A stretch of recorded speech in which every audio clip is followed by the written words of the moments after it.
This thing's ready to come apart, right? There's a piece of the case again. Let's see if I can. Yeah, that's it. If I can film up in there real quick. And the crank all the way up into the cylinder. Huh?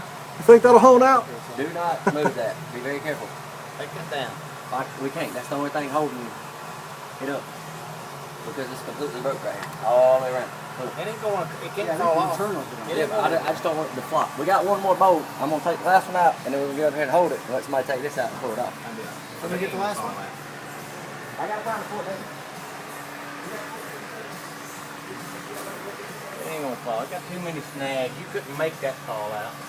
Broke the damn center support overdrive piston. I can see it from the bottom. What did it break? Overdrive piston.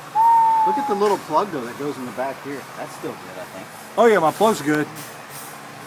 I can part that out. Somebody will cop deal by that. You ever see Apollo 13? Huh? Ever see Apollo 13? No. You never saw that? When the the space shuttle or spaceship goes up and whatever it was, 1968 or whatever. There's my other hole. If you can see up in there. They had to do all this shit to get them home. Yeah. See your daylight from the other side. Ed Harris was playing Mission Control. And he says, everybody's freaking out about this doesn't work, that doesn't work. People, let's look at this from the perspective of that. What do we have that's good? A spaceship that does work.